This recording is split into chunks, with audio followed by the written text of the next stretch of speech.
Today's episode is titled Violence versus Protecting, and we get to talk to ex-Marine and law enforcement officer Evan Keller. Sometimes the way to the other side is through. The opponent is conquered by surrender. And the things that we focus on, the things we perceive as pain or opposition or the obstacle is the answer. You're listening to Anatomy for Life with Crystal and Nicole, where we discuss the anatomy behind the most popular physical and spiritual practices so you can get the most out of these modalities on your healing journey. Okay, so welcome to the podcast today, Anatomy for Life. I'm Crystal, and today I have with me Evan. Welcome, Evan. Thank you. Thanks for being here. We're really excited to talk about some of these concepts and these martial arts, and also how that affects law enforcement and some of the things that Evan knows about violence and protecting. So what we're going to do very first is tune in like we usually do. If you're in a place where it's safe to do so, close your eyes. If not, soft gaze, maybe put your palms up, and we'll just focus on a deeper inhale.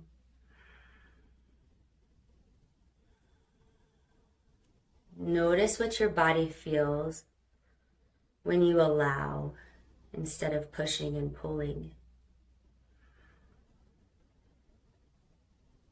Allow your lungs to inflate to their full capacity and the pranayama or oxygen to enter.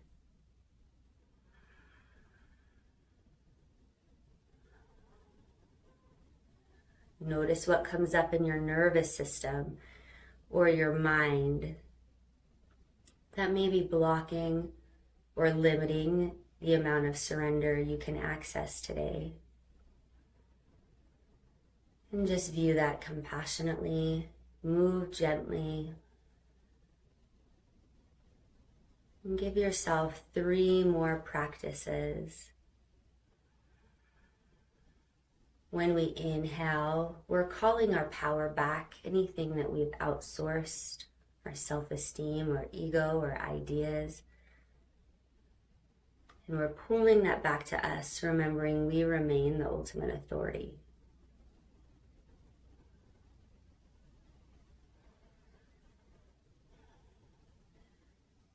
And you feel complete, go ahead and finish with a deep inhale.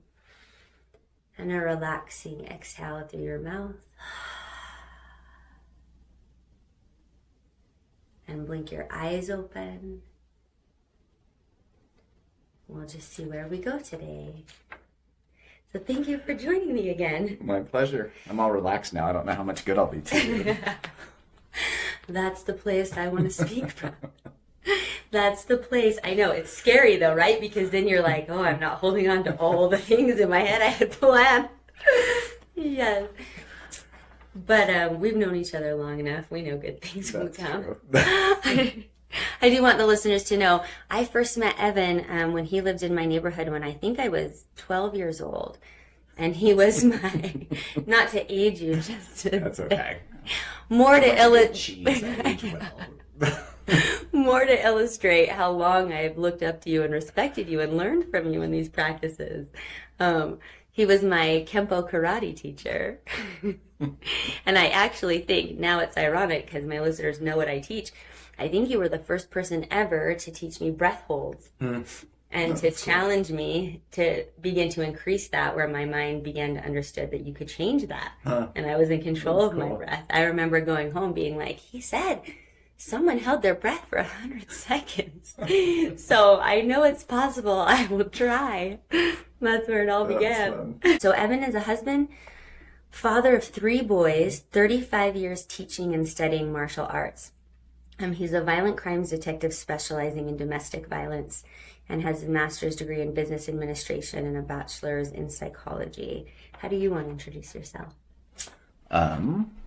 Well, lately we got a little dog that I'm having all kinds of fun with, so I'm a dog owner now. Okay. She's a little bit reactive, so we've been learning some good things about like being more calm with animals. Also like to mountain bike and love to go out in the mountains and in the desert, that kind of thing. So, Outdoor stuff. hmm Is that from the Marine training? I didn't know. I forgot to mention you were Marine. No, I think honestly the outdoors for me are more of a, I don't know, just like my favorite place to be with myself and just kind of connect to the world. I really love the desert. Like long, wide open spaces, that kind of thing just speaks to me. So, yeah. It's relatable. Yeah, I get that. I wonder if you tell us a little bit about your journey, kind of, and how you got here. I think that will enlighten a lot of things and fill in some gaps too for me, from where you started with martial arts and being in the military to, like, Well, specifically how I got here was like I turned off a bunch of your videos that we had shared on something. That is actually true. And the universe works in mysterious ways. Yes, it Because, does. yes, that I'm sure we'll circle back to that because I think Right. that's important in your journey. You had texted me and said, I'm changing some things and what I want to put out into the world. And so I'm going to probably take down some of these videos. And I kind of threw a little hissy fit. Like, you can't. Please don't.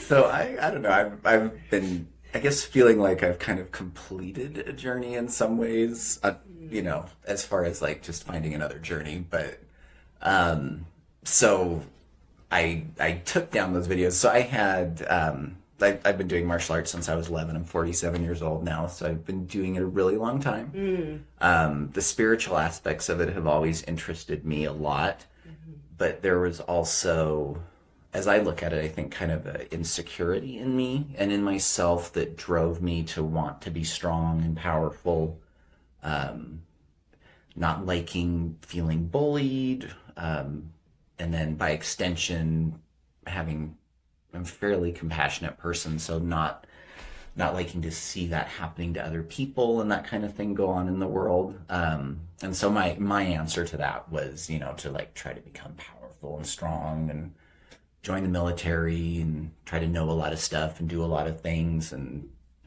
yeah. So Yeah, take your power back. yeah. Which, as I look back, I don't think was inherently bad, but I found that there was a disconnect in that. So when I was thinking about like kind of this thing that made me take down these videos, I had filmed my whole Kenpo system, learning and everything, like when I was 18 and had all those videos and then, I've been teaching and doing that kind of thing for a lot of years. And so I had built up quite a lot of videos and I made a YouTube channel that I put stuff on. But it never really quite felt like centered on my purpose, I guess. It was like I was pushing something, trying to find a way to have a authentic impact in the world with the things I believed in, but like at the same time kind of not the path.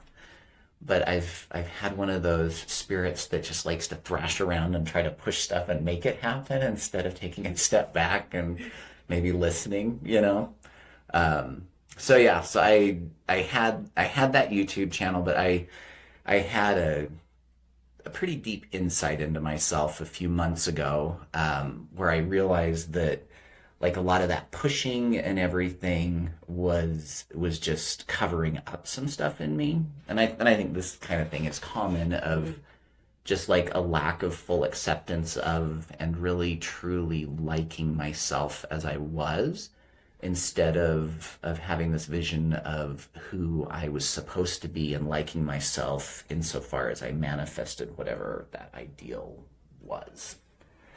And so as part of that, I was like, I've never liked hurting people. That's not, like I've never done anything because I've enjoyed that. And that's honestly been a part of the martial arts that I've retracted from and held back from. But then there've certainly been moments, especially as a police officer, where I've had to protect other people or defend myself from life-threatening things. And so I've also always known that there was a important space for that. I think one form of violence is allowing other people to be hurt by just being still just as much as being the one who hurts somebody. So yeah, so I just was thinking about that, and I was like, I've got all these videos out here. It's not something that is not what I want to add to the world of how to destroy somebody else physically. And so I took those down. I texted you about it and everything, and I didn't realize that some of the stuff you and I had done in the past was connected to things you're doing currently. So I reactivated all of those, but I just looked at it and I was like, you know what, this is just something that I want to give protection to the world. I want to give safety. I still teach jujitsu and martial arts as an instructor for my police department and do those things, but they're not the purpose. So they're an expression of something deeper and greater that I've finally realized. And so I didn't want them to be the core of what I was putting out into the world. Well, I love that though, because you can see the process in it. It's really relatable, and I wouldn't purport to like know what that feels like to be so deep in it, right? Like your thoughts are so valuable because your lived experience in those energies and things are just that. You've lived it. Like, like you've been in situations where you're like, this is necessary here, right? I participated with you in martial arts first, but then went on to practice Muay Thai pretty consistently for a while, and then learn more about jits later. And I still box as one of my physical fitness routines. And so I think what you're saying is true. There's an inherent truth to that aspect of the human nature that should be respected, and like discipline should be surrounding that, right? I think it would be something if someone were not learned in that wheelhouse, that's just a natural primal human instinct that you're not learning about yourself, right? Like it's part of the self-knowledge. You're going to come up on it at some point in self-awareness, right? It is a natural thing, and there is that inherent truth to the human nature, but where do we house it and where do we use it, and where do we feel good about ourselves too? I don't know that we could say this is where it belongs in every single person's journey. I don't know that. Yeah. But it is interesting because we are moving into a different era where the polarization of a lot of things required more defense and protection, right? Yeah. And I think ultimately in a utopian society where that wasn't required, that aspect of human nature, the outlet might be different. But where it's still required, we can't live in a place fooling ourselves thinking that it's not required in certain situations. That is your life. And we appreciate you for that and for your service, just so you know. The question I wanted to ask / point was, do you think it can be approached, like you said, it was about your internal compass and direction and intention. I wonder if the outside manifestation of that would look very different. My preferred form of meditation is kind of like modeled after Zen. And I was meditating this morning before I came over here and had the interesting awareness, and I actually had texted you about part of this. So yesterday when I was meditating, I had this song in the back of my mind. Because I made myself a playlist that I called Hell Yes, because I listened to something where there's too many hell maybes in our lives, and so I made myself a Hell Yes playlist. But so one of the songs from it was like in the back of my mind while I was meditating, and usually I would have been like, all right, I'm going to close that down and I'm going to be disciplined, in my mind and that kind of thing. And it struck me, and this kind of feeds into I think the underlying energy of martial arts and life in general, that's a form of attack and violence on myself, if you want to look at it that way, of taking part of my nature and saying, no, I'm going to shut you down. I'm going to block you. Which then makes it such that that part of you is not expressing itself. And so the thought that came to me, while I was, of course, having no thoughts and completely centered, was that is like, well, instead of shutting that down, why don't you ask it what it has to say? And I was like, all right, fine, crazy voice in my head. Who are you? And why are you there? And anyway, it was just interesting, just this sense of kind of personal integration that, like I've closed myself off to certain forms of of self-expression that I enjoy, one of which is singing. Like that actually is my greatest fear, is singing in front of other people. Really? Yeah, I started Okay. taking voice lessons from my dad a few years ago, and I decided that was really dumb, that I was afraid of that when I can go chase people down who have guns. Um, but anyway, so yeah, I was like, yeah, you know what? It's that part of me that I've stuffed away, that I've been violent towards, internally. And so anyway, I let that little person dance and sing and play in my head for a minute, and then it was just interesting because then my meditation kind of integrated before my alarm went off, to where instead of holding my mind, I just became another layer of my mind. And then this morning, when I was meditating, I noticed the same kind of thing in Tai Chi. I read once, them talking about certain parts of your body, that if you could sense the chi in your collarbone or something like that, then you've really evolved in your practice, because it's not an area that you're usually aware of. Okay. But as I was meditating, I was like, for me, I have this weird sense of like the right side of my body not being as forward and present as the left side of my body when I'm left-handed. And I was like, well, I'm gonna, as I meditate, I'm just gonna try to be me. I'm gonna like focus on this right side of me that I don't seem to feel is as present in my consciousness. And then again, the same thing when I was done, kind of this integration of the whole happened, which was just interesting. It's just, like there's all of us here. And so I think, as a martial arts teacher, going back to your question, I've always thought to become a master, is something, one is working for when you commit your life to something.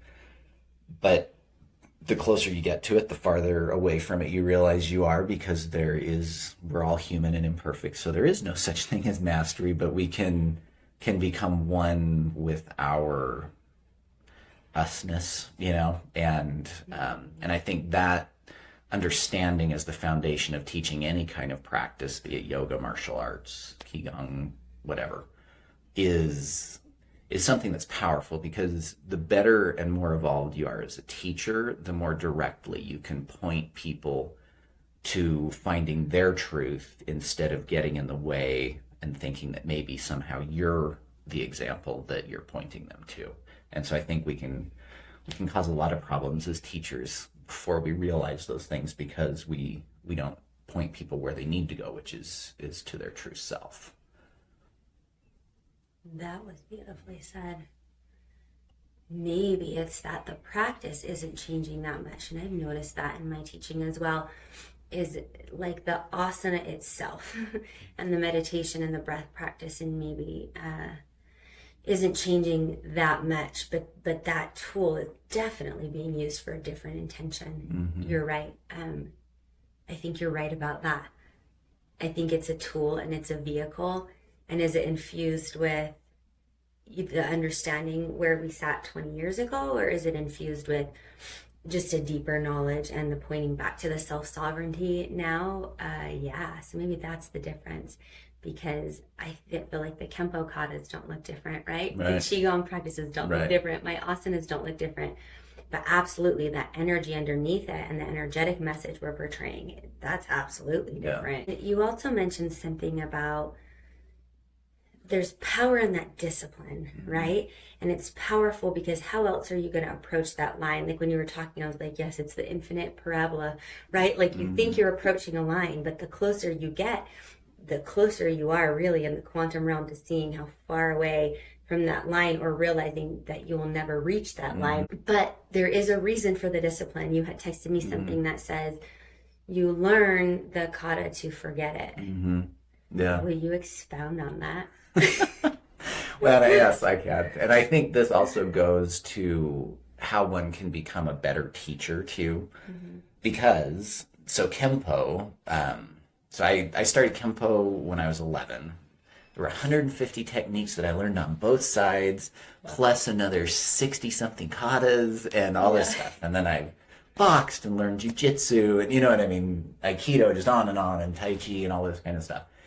And I, being me, because I read a great thing lately that real self-esteem is not built by cataloging our accomplishments. So if you went to my karate studio now, you would find that all of those plaques and trophies and everything I've had up from all the stuff I've done in my life, I've taken them all down. Okay. Because I realized that I was looking at those as a way of saying, well, I'm okay because I've done blah, blah, blah, instead of just saying, well, I'm okay. And so I think it expressed in, especially in traditional martial arts, which can get lost in its self-justification due to the quantity of crap that you do, is that really, when I learned all that stuff, and then I went to boot camp in the Marine Corps, and they stuck us in a little pit with boxing gloves on, and some guy punched me in the nose, and all the drill instructors laughed, and then my ego reacted. I'm not proud of this part of it, but it teaches a point where I was like, oh, this is what we're doing here. And then I knocked the guy out of the ring and broke his nose. Which again, like, that is what it is. The ultimate display of ego. Yes. But it was like there weren't any other choices given the circumstance I was put in either. But the interesting martial art lesson, and I think meditative lesson out of that, is all of that stuff boiled down to one thing, which was one move that protected me and let me survive.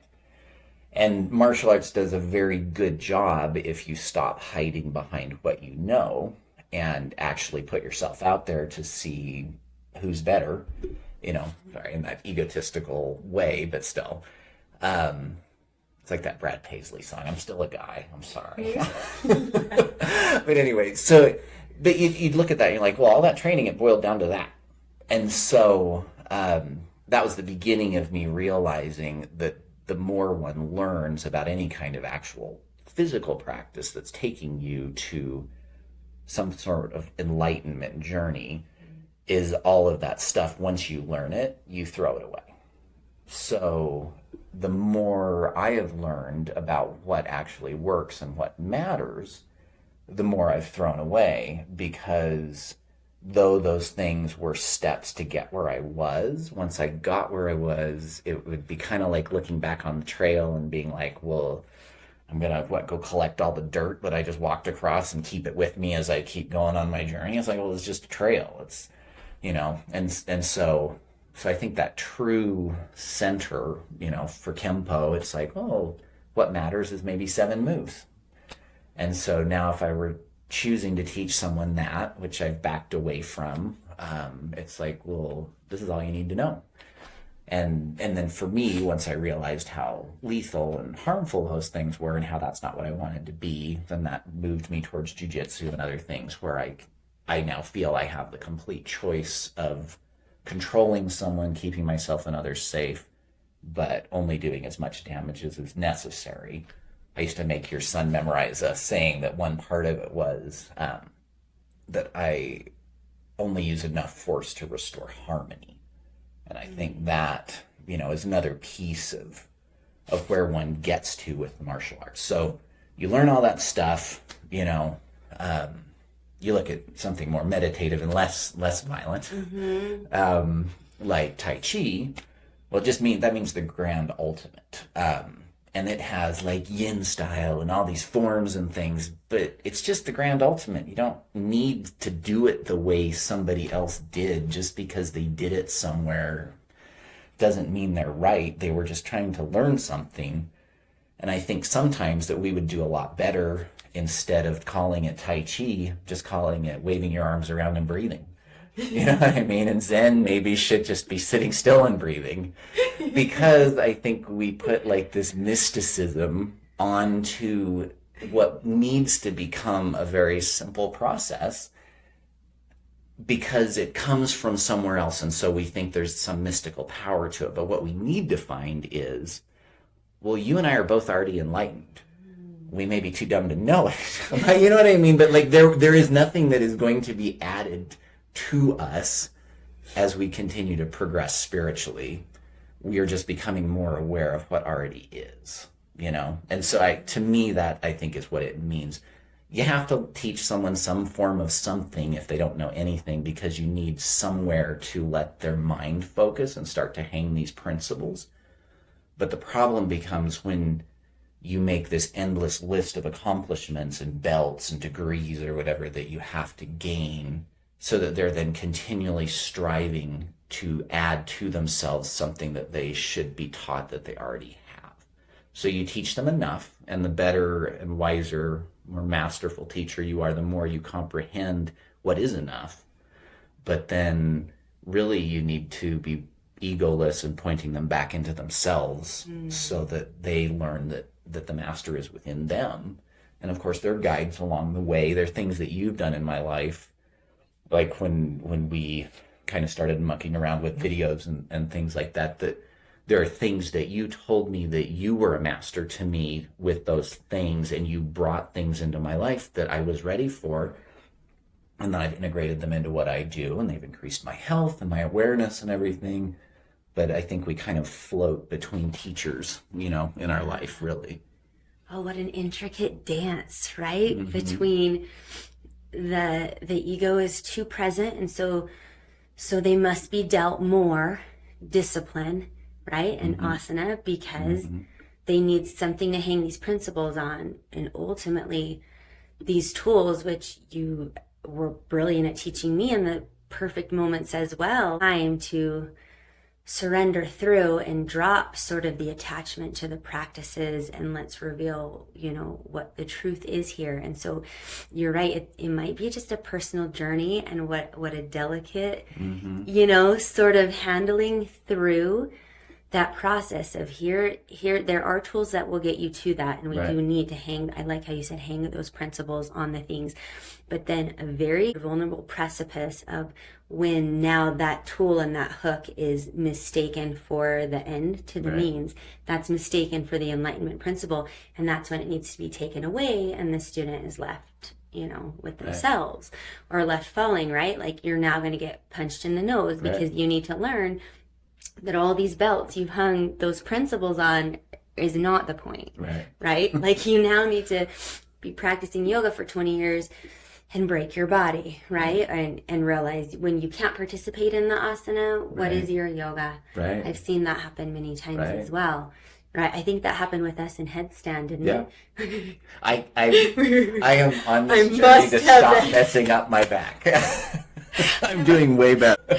No, Evan thought we were doing. I will beat you in a headstand here. No.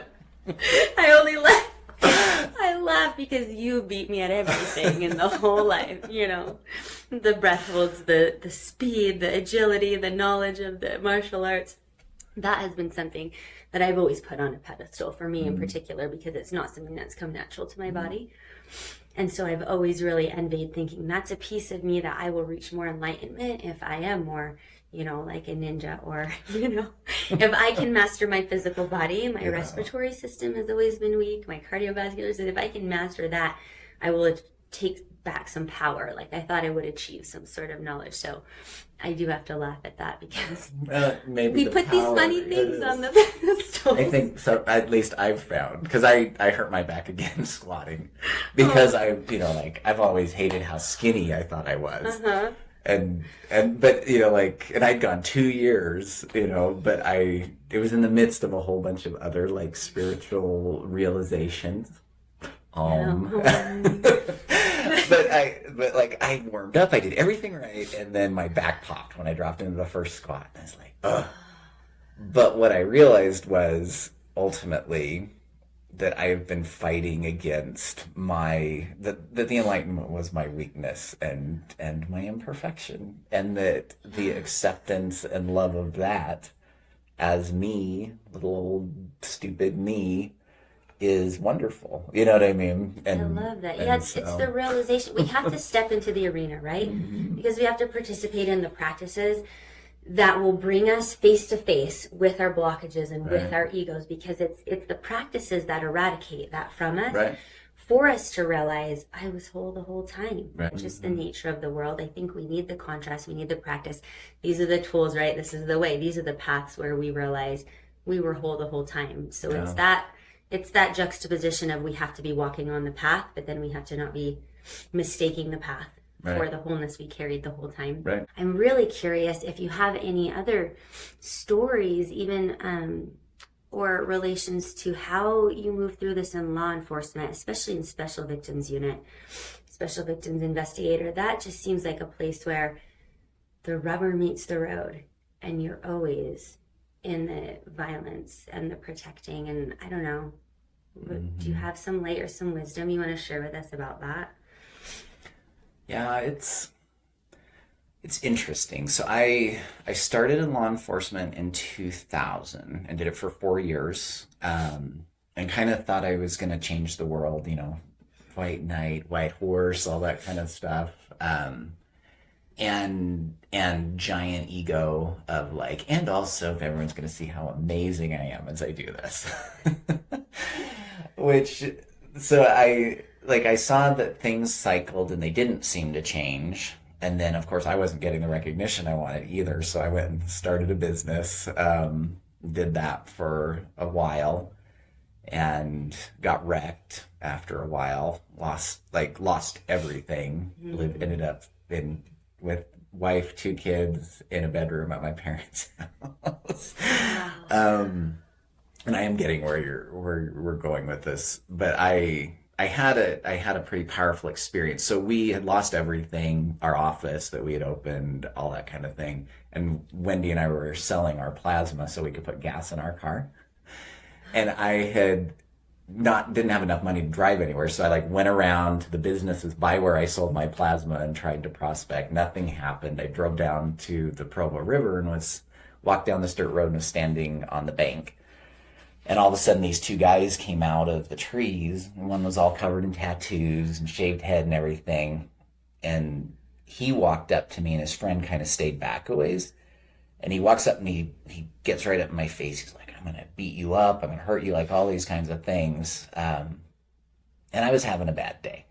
And I remember very clearly putting my hand on his shoulder in such a way that if he'd moved, I would have been able to counter it, would have been aware of it, and then had this beautiful plan of how he was going to go over my head into the river that I was standing next to. But I just stood there and looked at him, and he said his thing for a while, and then he just kind of petered out and turned around and walked away. And I looked at his friend, and his friend looked at me, and he's like, "Beautiful spot, huh?" I was like, "Yeah, it is." And then they left.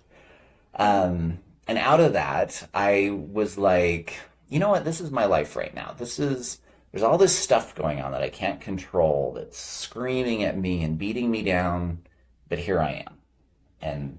And it doesn't have any effect on me. And so, fast forward, worked through those things. I ended up getting my master's while I was working for a college, and then got laid off with our whole department while my wife was pregnant with our 3rd son. And so here we were again. We had just gotten a house. Just things had started to turn around. We worked so hard, paid off everything, all this kind of stuff while we were living at my parents'. And I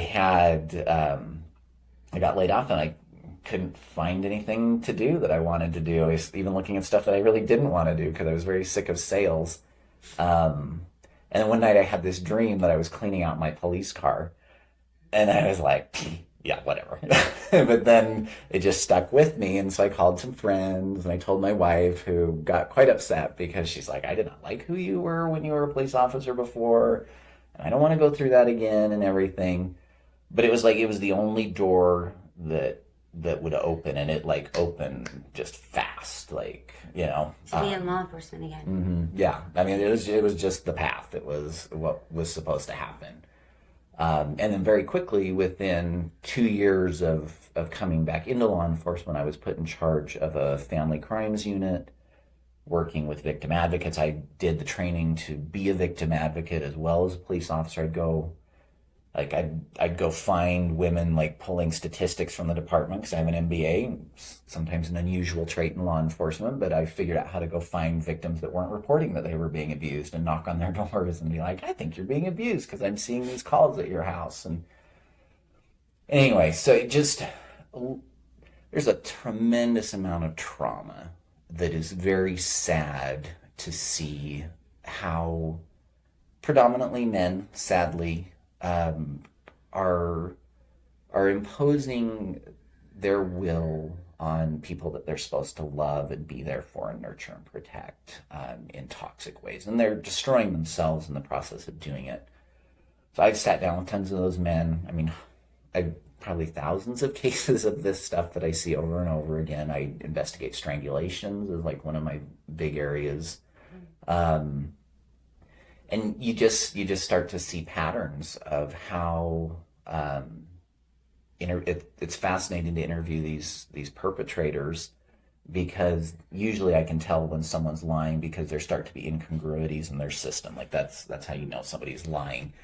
But these people believe that the crap that they're spewing is true, so they think they're justified. They think they're okay. They think they didn't really do something that was wrong, and so you just see that lie, and then the willingness to take what's wrong inside of oneself and try to make it right by forcing your will onto another person.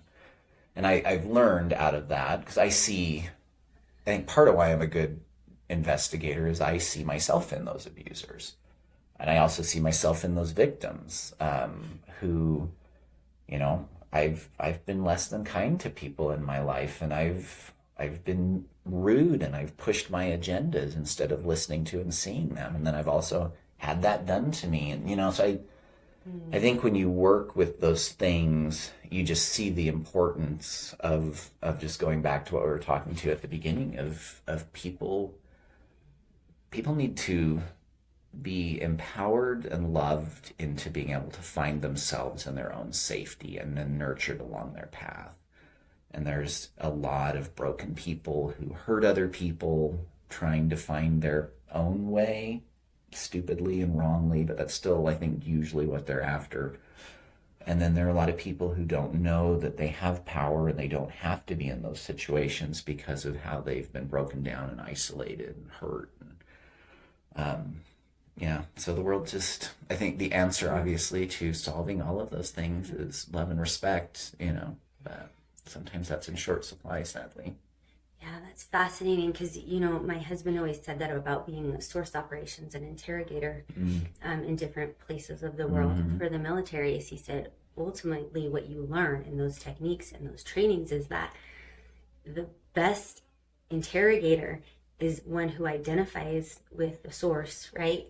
So it's a lot of times where they come back with a lot of, things to process, because when you're in there and you're truly able to help and you see it for what it is, it's like what you're doing is like you're seeing yourself in them, and you're seeing what they're ultimately after. We all house that piece in us. Did we choose to feed it? Was it respected? Was it healed? Did we have a discipline to root that out of us? If not, we end up just like them, like I am you, you are me, and right. The best interrogators and investigators know that. Yeah. And that's a truth, I think. That's so interesting. And I was going to say, it was like double clicking back on when you said you were just even recently sitting in meditation and saying this violence that I feel like perpetrating outward, manifesting outward. Where was that first? Inward on me. And it was, you were not allowing yourself to sing and dance. That image, I think, is going to stay with me forever, because it's so beautiful. And we both have sons, right? And we both can see at that age, especially for little boys, that they want to sing and they want to dance. And if violence was committed against that at that age, that is something like, that's going to come out in a different way later for protection, or for what's, like you said, you're going down, you're grasping for it in the wrong places. But in the Course in Miracles, it says that the fear in and of itself, it has a replicable nature. So the violence and the fear, and at the base of that, right, the grief and the sadness is the fear. And so when you have the fear energy in the world, that will self-replicate. It begets itself, right? And so it's looking for a way to beget itself. So if there was violence committed against you, then that feeling is now what's set in the energetic center, and that's going to look to replicate. And so that is why it's perpetrated forward. You're looking to cause the violence and the fear forward, because that's the energy. And so if you know that, then you can know that that's what it's after. And so either for purposes of viewing it with compassion or turning it around or transmuting it, it's just a beautiful understanding that I think has helped me in some of my shadow work and some of my childhood trauma, as well as to recognize my behaviors as it's that energy trying to replicate. And so when I see that, and I can pause in that and do like what you did and say, well, instead, let me sit with the origins of this, right? And let me be with it. But especially at the younger age. And I feel this with boys and obviously with sons, where I have had more chances to observe.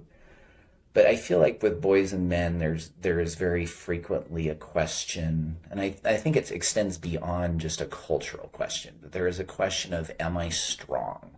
Am I powerful? And I think all too often we're exposed far too young to movies, video games, stories, whatever that really paints the powerful man as one who imposes his will. And then at the same time, biologically and naturally, men are powerful. Men have drives to, I don't want to use the word aggressive drives, because I think that is a manipulation of what it is, but a drive to create, a drive to do, to make. And I feel like, especially more and more, there are a lot of boys, and again, I probably girls as well. I'm just speaking to my gender because, I know more about it. I'm not going to try to guess what. But that there is a need for men and boys right now to find things and to be challenged to do things, to not feel like, well, I just go to work and I come home and then my wife's in charge and I don't really know where I fit in. And it's like, no, like, create, man up, do something, know that you're powerful, go find out. Like, I am one of the least violent people I've met, even though I have a far above average capacity to hurt people. The more I know, I don't need to prove anything. You know what I mean? So somebody, I'm at far more risk when I spar with a new person.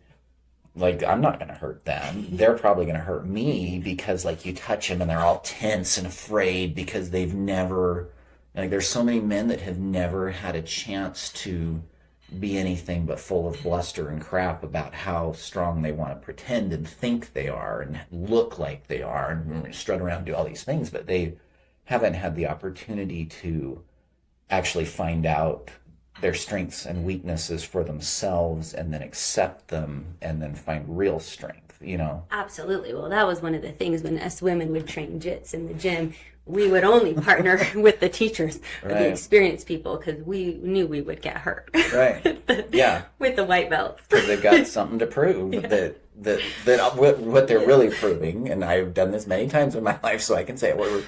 What we are really proving in those moments is that we're an idiot and we're out of control and we have zero self-confidence, and we are being put in a position that we are afraid is exposing our lack of confidence, and so therefore we have to overcompensate with being violent or aggressive or doing it too hard or whatever, instead of being able to just be present with somebody, I wanted to double click on when you said, I think these words are not, I can't use them correctly. What's the right word? Aggression, or manifest the force that you feel, which is a natural human instinct, and you use the word creation. And I thought that was so empowering. But the idea is that you want to reach another level where the energy that you feel can be used for good, and we're starting to move away from the paradigm of it's just good for me, or it's just good for me and my family, or it's just good for this that I know. But ultimate paradigm is it's good for all. Right. And those are the 4 Buddhist laws, right? Where you start to expand yourself to the all. And in the word creation, that is where the power is now, all encompassing. We were talking right before this podcast in arenas where we were struggling to let our sons feel the full capacity of their creation Right. and not stop that, right? Because, yeah, my son's creation, my entire house it encompasses, my entire backyard. And I feel like I don't want to tell him, to tone that back, but it needs an arena. Yeah.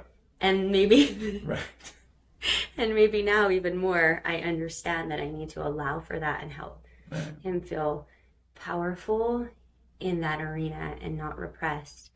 Along those lines, and what you've come full circle to is, like you said, the ultimate assertion of power, or like the ultimate, what did you say, conquering of your opponent as we understand it.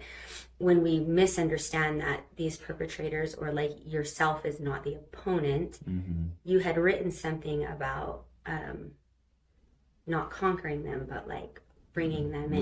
Letting Yeah. them Well, defeat themselves. Yeah. So I'll give you a great example. I'm going to rat out my son, Okay. Jacob. So he's switched from karate and jiu-jitsu to fencing. Okay. But, he's 16 and as tall as me and getting really strong. So, of course, he has to poke the bear, right?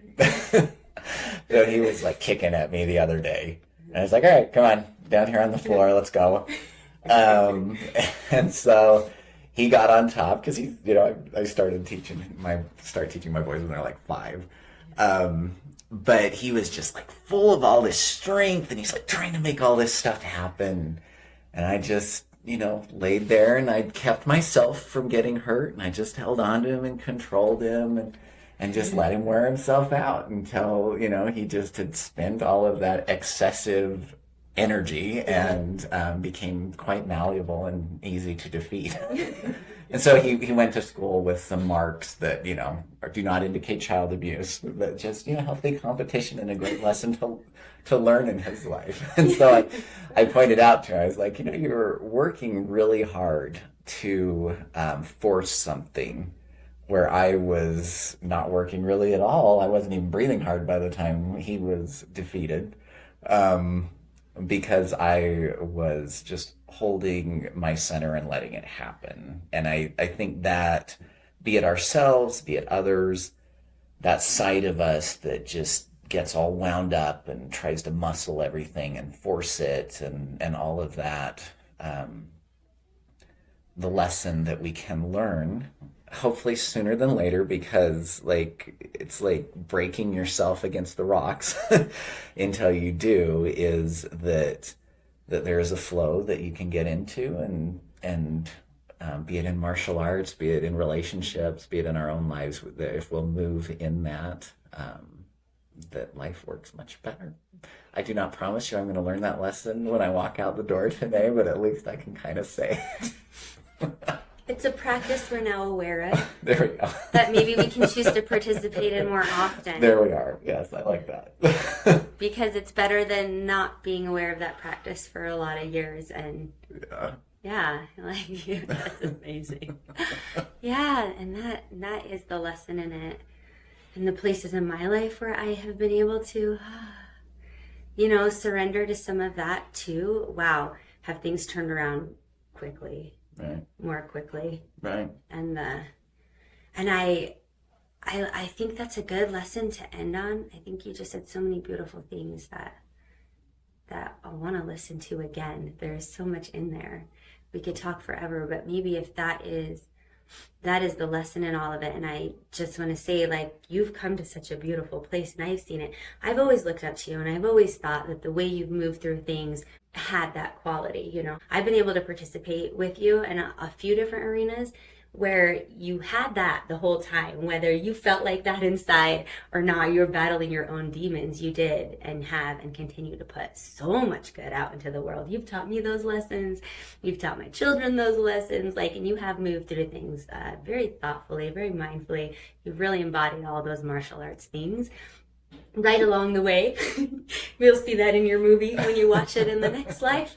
But it really was, and I think that's why the tools are so powerful, because they are infusing your decisions, and the way you're teaching and putting things in the world. And that doesn't even account for all the people you've helped in law enforcement, which I know a little bit about that as well. So thank you for that. Is there any one last message you want, to share, anything on your heart? Oh, just thanks. It's just fun to be here with you and talk Yeah. to you. You're a great friend, and so I Fun to appreciate evolve you. together. It is. Yeah, I love It watching is. that. And I'm glad that we've kept the yoga videos up. It's right. And hopefully they feel centered and aligned. Yeah. The hook for this could have definitely been hold your center while you. I will just hold my center while I surrender to the chaos. Of my 16-year-old. Yeah. Your 16-year-old could be a metaphor for life. Yes. Did you- Yes. Or just raising a 16-year-old. Oh, I feel that in my soul right now. Although mine's less physical, mine's more. My almost 16-year-old is more energetic combat. That's probably harder. Yes. But thank you. Thank you for being here today and Yeah. sharing with us.